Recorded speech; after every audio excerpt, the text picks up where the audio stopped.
Gujarat காந்திதாமிலிருந்து Gandhidham Humsafar express ரயில் திங்கள் காலை நெல்லைக்கு புறப்பட்டது. நேற்று இரவு நாகர்கோவில் பார்வதிபுரம் ரயில்வே மேம்பாலம் அருகே வந்து கொண்டிருந்தது. அப்போது தண்டவாளத்தில் பெரிய பாறை கற்கள் அடுக்கி வைக்கப்பட்டிருந்ததை என்ஜின் டிரைவர் பார்த்தார். முன்பே கவனித்த அவர் ரயிலை மெதுவாக இயக்கினார். இருந்தும் பாறை மீது பயங்கர சத்தத்துடன் ரயில் மோதியது. ரயில் வேகம் குறைக்கப்பட்டதால் அதன் சக்கரங்கள் தண்டவாளத்திலிருந்து விலகவில்லை. பெரும் விபத்து தவிர்க்கப்பட்டது. ரயில்வே போலீசுக்கும் அதிகாரிகளுக்கும் ரயிலை கவிழ்க்க நடந்த சதி பற்றி தகவல் அளித்தனர். SP சுந்தரவதனம் தலைமையில் ஸ்பாட்டில் ஆய்வு செய்தனர். தண்டவாளத்தில் மாட்டின் மண்டை ஓடு, கொம்பு மற்றும் பெரிய பாறை கற்கள் உடைந்து கிடந்தது. முதற்கட்ட விசாரணையில் அங்கு 4 ஆசாமிகள் சந்தேகப்படும்படியாக சுற்றி வந்தது தெரியவந்துள்ளது. அப்பகுதியில் உள்ள CCTVக்களை ஆய்வு செய்து போலீசார் விசாரித்து வருகின்றனர். ആനന്ദബോസാണ്, റെയിൽവേ ഗേറ്റ് കീപ്പറാണ്.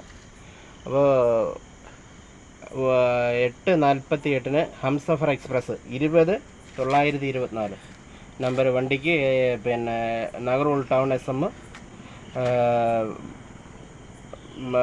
നമ്പർ തന്നു. അതിൻ്റെ അടിസ്ഥാനത്തിൽ ഞാൻ ഗേറ്റ് അടച്ചു സിഗ്നൽ കൊടുത്ത് ഹംസഫർ എക്സ്പ്രസ് ഗേറ്റ് പാസ്സാവുന്ന ടൈമിൽ പാസ്സാവാൻ ടൈമായ സമയത്ത് ഒരു സൗണ്ട് കേട്ടു. അത് അവിടെ ഒരു പാലമുണ്ട്. അതായത് കിലോമീറ്റർ 283-700 കിലോമീറ്ററിലൊരു NH പാലമുണ്ട്. ആ പാലത്തിൻ്റെ അടിയിൽ വലിയ കല്ലുകൾ തൂക്കി വെച്ച്, ആരാണെന്ന് അറിയത്തില്ല, തൂക്കി വെച്ച് മാട്ട് തല എടുത്ത് ട്രാക്കിൽ വെച്ചിരുന്നു. അപ്പോൾ ഇതിൽ അടിച്ചാണ് വണ്ടിയിൽ സൗണ്ട് കേട്ടത്.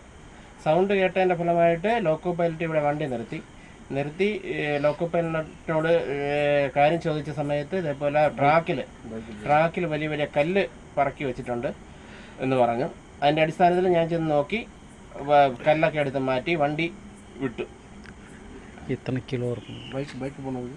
അപ്പോൾ അത് കഴിഞ്ഞിട്ട് കുറേ കഴിഞ്ഞപ്പോൾ സിഗ്നൽ പോസ്റ്റിൻ്റെ അടുത്ത് അവിടുന്ന് 3-4 ബൈക്ക് പോകുന്നുണ്ട്. ആരാണെന്ന് അറിയത്തില്ല. അപ്പോൾ 3-4 ബൈക്ക് പോകുന്നത് കൊണ്ട് ആരാണെന്ന് അറിയത്തില്ല. അപ്പോൾ ആരാണ് ഇത് ചെയ്തതെന്ന് എനിക്കറിയത്തില്ല. ഇതായിരുന്ന വണ്ടി ഇവിടെ നിന്നു. കല്ല് ഒരു 15 കിലോ 10 കിലോ 15 കിലോ വരും.